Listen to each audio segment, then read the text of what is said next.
네, 안녕하십니까. 예사랑교회 김경준 목사입니다.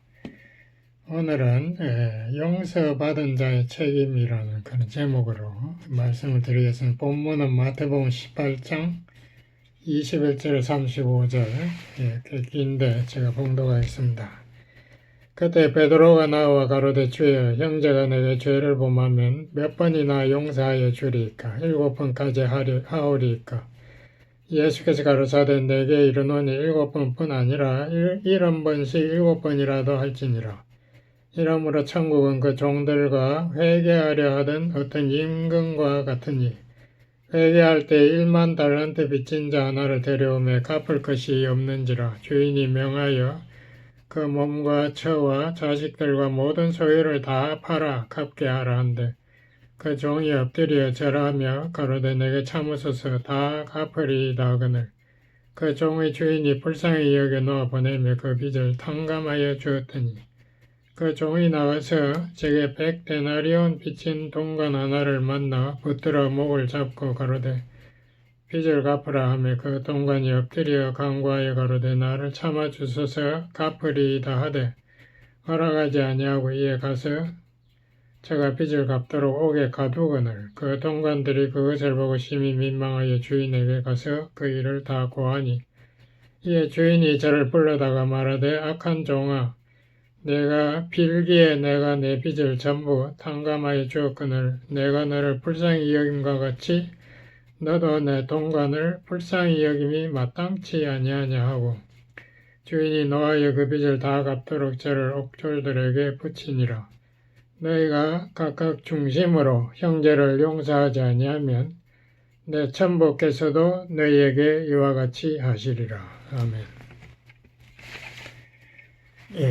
이 고린도전서 13장의 그 사랑장에 오늘은 사실 5절에 나오는 사랑은 악한 것을 생각하지 않는다라는 그런 말씀을 가지고 사실 오늘 말씀을 드리는데요.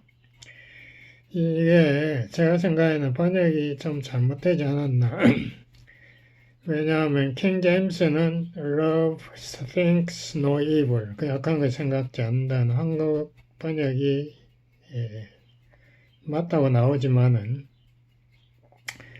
그 헬라어 동사가 로기조마이가 이 생각한다는 그런 것보다 일일이 계산한다는 뭐 그런 뜻이 있습니다. 그러니까 과거에 잘못한 것을 다 일일이 계산해서 그것을 미워하고 용서하지 않는다, 이런 뜻이 오히려 맞는 것 같아요. NIV도 그렇게 해석을 했습니다. 그래서 NIV는 Love keeps no record of wrongs, 상대방이 잘못한 것을 그것을 창부에다 기록하지 않는다. 그렇게 해석한 것을 가지고 말씀을 나누고자 합니다. 그러니까 다른 사람들이 나에게 잘못한 것, 그게 내한테 상처가 되지 않습니까? 그러면 그걸 이제 기억하게 되는데, 그래서 이제 제가 보기에 부부싸움 하면은 많은 경우에 남자들은 기억력이 좋지 않아요. 그래서 뭐 그냥 옛날에 무슨 상처받은 다 잊어버리고 이렇게 하는데, 제가 보니까 여자분들, 특히 아내들은 그 기억이, 그 상처가 굉장히 깊이 자기 가슴에 그게 기록이 되는가 봐요. 그래서 부부싸움 할 때 보면 아내들 쪽에서 주로 옛날에 남편이 자기에게 상처 준 거, 그것을 기회라고 생각해서 그걸 쭉 나열하는 경우가 상당히 많은 것 같아요. 그런 것을 하지 않는다는 뭐 그런 뜻인데요. 제가 기억하기로는 우리 한국 영화, 옛날 영화들, 또 중국 영화 이것도 보면은 그 주제가 거의 다가 이 원한 관계에서 복수하는 거, 그게 주제가 된 게 굉장히 많은 걸 제가 기억합니다. 그리고 또 부모들이 돌아가실 때에는 그 자식들한테다가 누구누구의 복수를 꼭 네가 해서 내 마음에 맺힌 이 원한을 풀어다오, 뭐 이런 식으로 유언하는 경우가 많은 것을 보았습니다. 중국의 옛날 이야기, 유명한 게 와신상담이라는 게 있지 않습니까?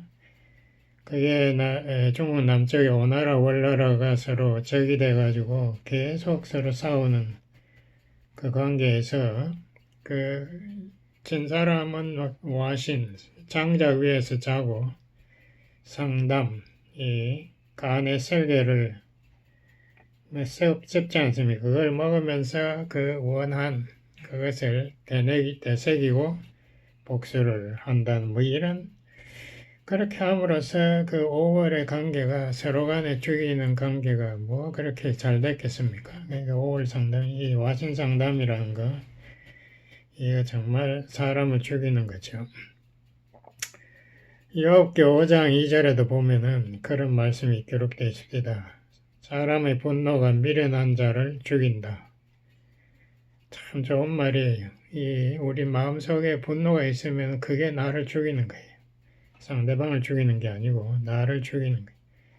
지금 이스라엘이나 아랍 관계를 보십시오. 서로 간에 그냥 몇 사람 더 죽이려고 그러니까 자기 몸에다가 폭탄을 감고 와서 쿵 터뜨리고 그러면 또 이스라엘은 가서 비행기 폭격해서 또 수십 명을 죽이고 그렇게 한다고 해서 어느 나라가 어느 백성이 더 행복하게 살겠습니까?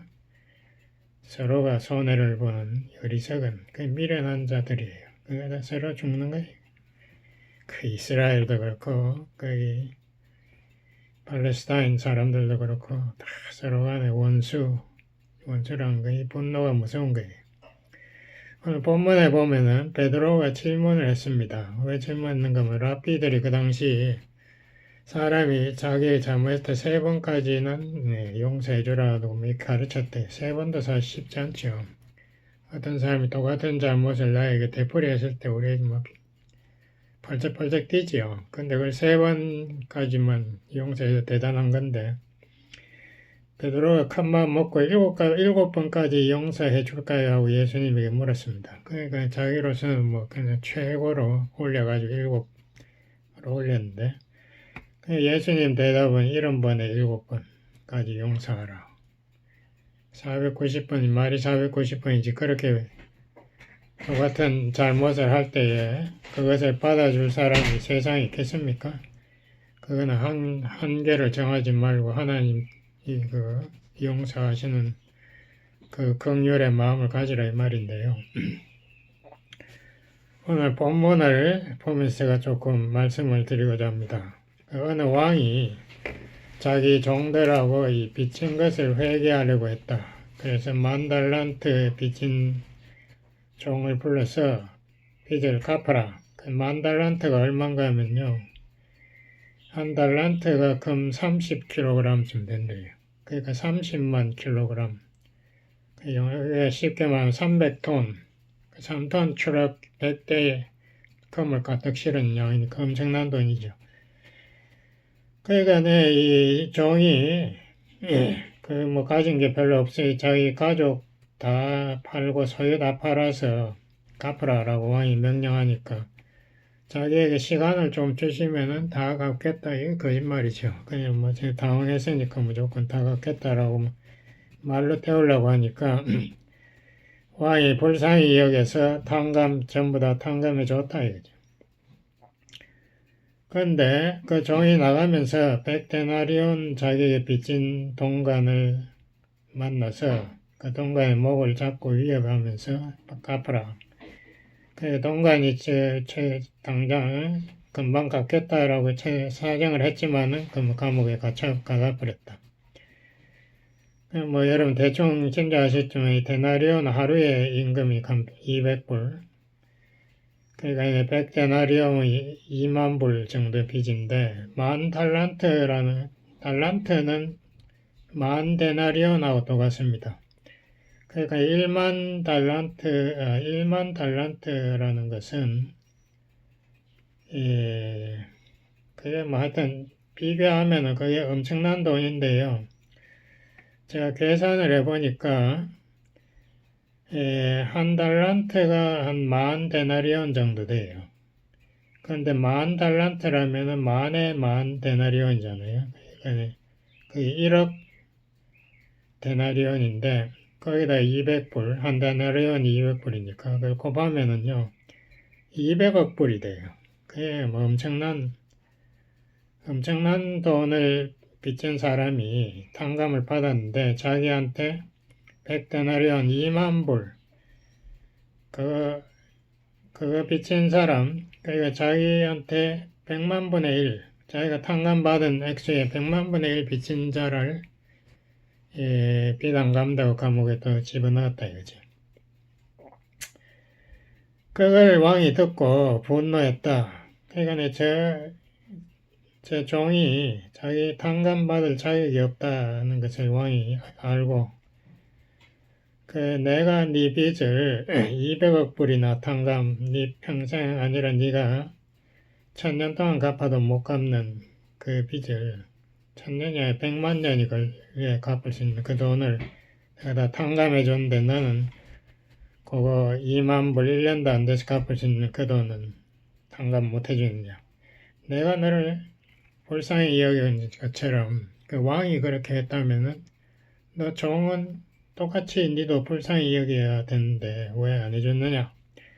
다시 말하면 너는 나의 나라, 왕국, 천국에 거할 자격이 없다. 너 그 목소리 다 집어넣어 버렸어요. 그러니까 이게 이 왕이 한 게 이게 우리 신학적 용어로 하면 은혜입니다. 은혜로 너를 용서해. 네가 빚을 갚아서 용서해 준 게 아니고 갚을 수 없는데 너를 은혜로 용서해 줬는데 너는 네 동관에게 은혜를 베푸지 않느냐. 오히려 은혜 대신에 네가 분노하고 네가 법대로 율법 같은 거죠. 법대로 네가 심판했으니까 너도 그러면 율법대로 심판받아서 지옥 가라는 이야기죠. 천국 하는 이 왕의 나라에서 축출해버린 거예요. 감옥소에 집어넣어버린. 그래 왕이 마지막으로 예수님이 마지막으로 35절에 하시면 너희가 각각 중심으로 마음으로 형제를 용서하지 아니하면 내 천부께서도 너희에게 용서하지 않을 것이다. 무슨 말이에요? 그러니까 하나님께서 우리의 모든 죄를 예수님의 십자가 공로로 다 용서해 줬는데 너희들은 왜 서로 간에 비난하고 욕하고 미워하고 이렇게 하느냐 이거죠. 그러면 너희 용서받은 이것이 아무 효과가 없다. 이거 참 성경에 이 말씀이 여러 군데 나옵니다. 대표적인 게 에베소 4장 32절 하나님께서 그리스도 예수 안에서 너희 모든 것을 용서하신 것처럼 너희도 서로 용서하라.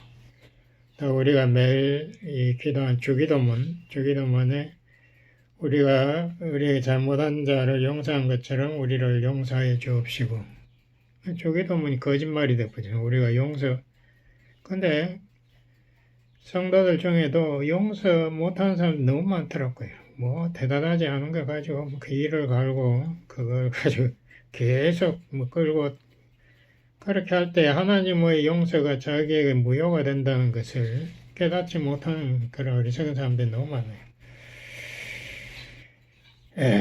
왜 그런가? 우리가 용서 안 할 때에 그 미움이 바로 내 마음에 자리 잡습니다. 그럼 어떻게 됩니까? 내가 미움의 감옥에 내가 갇히는 거죠. 내가 분노의 감옥에 내가 갇힌다 이거예요. 그러면 내가 하나님과 교제가 가능하겠습니까? 우리 하나님, 사랑의 하나님, 용서의 하나님인데 나는 용서 안 하면서 하나님 당신의 용서해 주세요. 하나님 바보 아닙니다. 그렇게 할 때 하나님의 용서의 체험도 사라지고 자기의 영적인 생명이 죽어버리는 거예요. 이게 참 무서운 거죠. 마태복음 7장 그 앞에 예수님이 그런 말 했죠. 그 대들보 비유에서 네 눈에 있는 대들보를 먼저 빼고 그 다음에 다른 사람의 눈에 있는 티를 제대로 보고 그걸 빼라. 다시 말하면은 예수님의 비유들은 정말 적절한 비유들이에요. 내가 문제의 근원이 그 내가 가장 큰 죄인이다. 바울이 그랬지 않습니까? 내가 가장 큰 죄인, 교회를 핍박한 죄인이다. 내가 제일 큰 문제라는 것을 깨닫고 해결을 해야 영안이 뜨이고 타인의 문제가 제대로 그 타인의 문제가 하나님께서 이미 용서했다는 것도 내가 제대로 깨닫게 되고 그 타인이 회개할 수 있게 내가 도와주고 하나님의 용서를 또 그 사람에게 나눌 수 있어서 그 사람도 제대로 회개하고 용서를 체험할 수 있다. 이게 참 좋은 말이죠. 그래서 우리가 이 분노, 미움에서 우리가 자유하는 거 이게 정말 중요합니다. 그거 안 되면은 우리 영적 삶은 생명력을 잃어버려요. 그 마음은 뭐 교회 열심히 다니겠지. 성경 읽어봐야 은혜가 없는데 무슨 성경에 읽어봐야 무슨 도움이 될까? 성령 역사하실까요? 그래서 우리가 어떻게 하면 이러한 미움과 분노에서 자유할 수 있는가? 제가 한 5가지 단계를 말씀드릴. 첫 번째는 제일 중요한데 내가 지은 죄가 제일 크다. 예수님 그랬지 않습니까? 200억 불 빚졌다. 10,000달란트. 나의 죄가 너무 크기 때문에 결국 하나님이 아무도 안 보내고 자기 아들을 대표로 보내서 십자가에서 내 죄를 위해서 십자가에서 심판을 받게 했다 이거예요. 로마 3장 23절에 그 말씀 있지 않습니까? 모든 사람이 다 죄를 범하였으며 하나님의 거룩하신 기준에 자격 미달이 전부 지옥행위. 거기에는 나도 포함되어 있다. 그러므로 요한일서 1장 9절이 뭐라 그럽니까? 만약 우리가 우리 죄를 자백하면, 그러니까 우리는 매일 하나님 앞에 나올 때마다 예수 믿기 전에 죄지은뿐만 아니라 오늘 죄지은 것마다 엄청나게 많습니다. 감사 못한 죄, 미묘한 죄, 어쩌고 저쩌고 그런 죄를 다 자백하면 하나님께서는 또 우리 다 탕감해 주시니까 또 용서해 주시고 우리를 깨끗하게 하신다. 그 다음 두 번째로 우리가 복수할 수 있는 그런 권한이 없다는 것을 인정해야 된다. 그러니까 이 10,000달란트 빚진 것을 탕감받은 사람이 다른 100데나리온 빚진 사람을 지가 감옥에 넣을 자격이 없다는 것을 깨닫지 못함으로 실수를 보면 돼요. 우리는 다 10,000달란트 빚진 자고 우리의 심판관은 하나님 한 분이 로마 12장 19절에도 그랬죠. 하나님께서 심판하시는 거지. 법 제정자가 심판 집행도 하시는 거지. 우리는 하나님의 용서를 힘입어서 우리가 하나님의 그 긍휼을 의지해서 우리가 하나님을 찬양하고 감사하는 그런 입장인지 우리가 무슨 심판하겠다 이건 웃기는 거예요. 그러므로 우리가 복수한다. 그 영어로 get even. 네가 이렇게 했으니까 나는 이렇게 하겠다는 그 생각, 그거 사탄의 생각인데 그것을 포기하는 그것을 결정해야 됩니다. 끝까지 그걸 물고 늘어지면서 내가 크리스천이다. 그거 웃기는 이야기. 세상 사람들도 그거를 위선이라 그러는데 하나님께서 어떻게 보실까? 위선자 하나님 좋아할까? 우리 하나님만이 우리의 잘못을 어떻게 처리할지를 그 길을 압니다. 하나님이 물론 용서하시지만 그냥 용서 안 해요.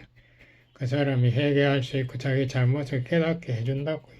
그게 때가 있고 방법이 있는 거지. 우리 인간들이 하는 방법은 오히려 상대방 분노를 자극하고 더 악화시키는 겁니다. 그 다음 세 번째로 이 성경 말씀은 선으로 악을 이기라 라고 이렇게 우리에게 명령합니다. 로마 12장 21절. 이게 우리 성경의 아주 중심적인 이 흐름입니다. 그래서 제가 이 말씀을 누가복음 6장에서 참 좋은 말씀이고 우리가 매일 읽어야 돼요. 이 산상수훈의 정신이 여기다 있는데요. 누가복음 6장 27절에 36절 좀 길지만은 제가 또 봉독하겠습니다. 그러나 너희 듣는 자에게 내가 이르노니 너희 원수를 사랑하며 너희를 미워하는 자를 선대하며 선행 너희를 저주하는 자를 위하여 축복하라며 너희를 모욕하는 자를 위하여 기도하라. 내 이 뺨을 치는 자에게 저 뺨도 돌려대며 내 겉옷을 빼앗는 자에게 속옷도 금하지 말라. 물은 내게 구하는 자에게 주며 내 것을 가져가는 자에게 다시 달라지 말며 남에게 대접을 받고자 하는 대로 너희도 남을 대접하라. 황금유라니까. 너희가 만일 너희를 사랑하는 자를 사랑하면 칭찬받을 것이 무엇이냐. 죄인들도 사랑하는 자를 사랑하느니라. 그러니까 내한테 잘하는 사람만 사랑하면 소용없다. 너희가 만일 선대하는 자를 선대하면 칭찬받을 것이 무엇이냐. 죄인들도 이렇게 하느니라. 너희가 받기를 바라고 사람들에게 빌리면, 받기를 바란다는 게 무슨 말인가 하면요, 뭘 빌려줬을 때 그걸 돌려받을, 그래서 기대하고 빌려주면 안 된다 이 말입니다.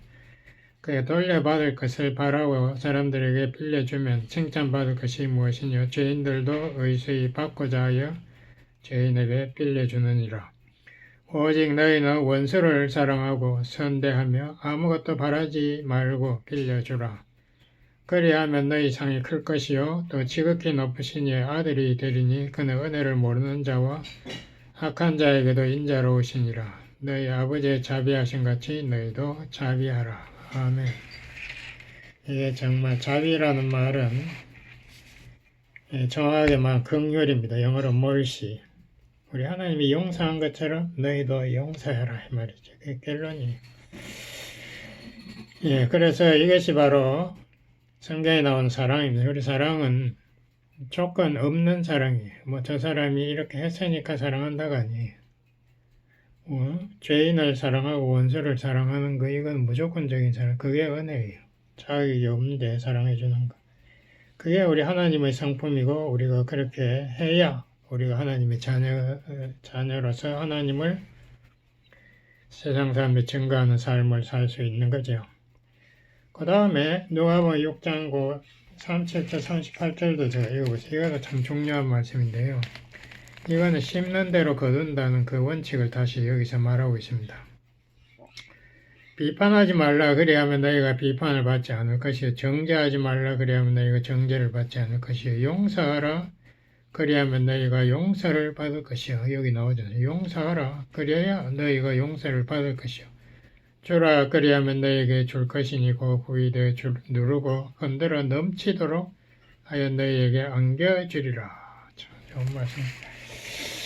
그래서 우리가 용서를 베풀고 사랑을 베풀어야 우리가 그 용서의 의미를 깨닫게 되고 사랑을 알게 되고 우리가 하나님의 성품을 체험하게 됩니다. 그래서 이게 우리가 심는 대로 거둔다는 말이 그 말이거든요. 우리가 사랑과 용서를 심어야 우리 마음에서 그 열매를 거둔다 하면 좋은 말씀이고 이게 정말 하나님의 진리입니다. 심는 대로 거두는 것. 그 다음에 네 번째로 용서는 감정이 아니다. 이것도 중요한데요. 우리가 그 사형리 CCC 사형리에도 나오지 않습니까? 믿음이라는 게 감정이 아니고 믿음은 의지의 결정입니다. 의지의 행동이 선택하는 거죠. 내가 용서하기로 내가 순종하기로 선택을 할 때에 감정이 따라오는 거예요. 내 마음속에서 그때 비로소 긍휼이 생기는 거예요. 우리 인간은 처음부터 긍휼이 안 생겨요. 미움이 생기는데 내가 말씀대로 순종할 때에 비로소 내 마음에 저 사람이 딱한 그 사정을 내가 조금씩 알게 되고 공감하게 되고 불쌍히 여기게 된다. 그러면서 내 마음에 그 사람에 대한 사랑도 이 베푸는 사랑도 내 마음에 조금씩 생기게 되고 그렇게 해서 우리가 예수님 따라가는 거죠. 그 다음 마지막으로 하나님의 뜻을 우리가 받아들여야 내 뜻이 아니고 하나님 뜻. C.S. 루이스가 그런 말 했죠. 하나님은 우리가 고통에 있을 때에 우리에게 속삭이지 않고 외친다. 기도할 때는 우리가 속삭이겠지만 우리가 고통받는 이것은 하나님 방법이 우리에게 하나님의 메시지를 우리에게 강하게 전하시려고 우리를 고통으로 인도하시는 거예요. 그래서 우리가 미움 혹은 원수 이런 데다가 우리 생각을 그렇게 집중하게 되면요. 우리 삶을 그 미움과 원수가 주관하게 됩니다. 그게 좋을 리가 있습니까? 우리가 미움의 감옥에 갇히는 건데요. 그러니까 우리의 삶이 영적으로 생명을 잃어버리는 삶을 살게 된대. 제가 미국에 와서 책을 한 권 읽었는데 그게 블랙 레이지, 흑인들의 분노라는. 흑인들은 이 마음에 피해 의식이 있습니다. 빅팀, 내가 미국 정부에서 피해 입었다. 내가 백인들의 피해 입었다. 그러니까 항상 마음에 미움이 가득 차인, 미움의 감옥에 갇혀, 뭐 대부분 그렇더라고. 다는 아니겠지만. 근데 거기에서 해방되려면은 우리가 마음의 용서의 마음과 하나님의 뜻을 받아들이는 그게 결단이 돼야 이 미움에서 해방이 되고 인간이 정말 승리자가 됩니다. 제가 예를 여러분 다 창세기에 나오는 그 요셉이 자기 형들에게 그 미움을 받아가지고 애굽의 종으로 팔려갔을 때 얼마나 분노했겠습니까? 근데 결국은 이제 자기가 왕의 꿈을 해석하고 국무총리가 돼서 결혼하고 장자를 낳았는데 장자 이름 문하세는 잊어버린다. 분노를 잊어버린다. 미움을 잊어버린다. 참 좋은 이름이에요. 이것을 잊어버려. 그 다음에 둘째 아들 찾아는 에브라임은 창성한다. 참 좋은 말이죠. 그러니까 이 피해 의식에서 내가 억울하다 뭐 이런 의식에서 요셉이 해방되고 자기가 이제는 하나님의 뜻, 그 7년 가뭄에 애굽 사람을 살리고 자기 고향에 있는 그 요셉의 가족, 그 야곱의 가족도 살린다는 하나님 뜻을 자기가 실천하는 그 하나님의 뜻을 받아들임으로 인해서 자기가 정말 창성한 그런 하나님의 축복을 누리지 않습니까? 기도하시겠습니다. 하나님 아버지, 이 세상에는 정말 우리 인간들이 부족하기 때문에 서로 미워하고 질투하고 질식하는 이런 관계가 너무나 많습니다. 아버지 하나님, 이 모든 관계를 용서의 명령으로 우리가 실천하여 승리하는 우리 성도를 다 만들어주세요. 예수님 이름으로 기도드렸습니다. 아멘.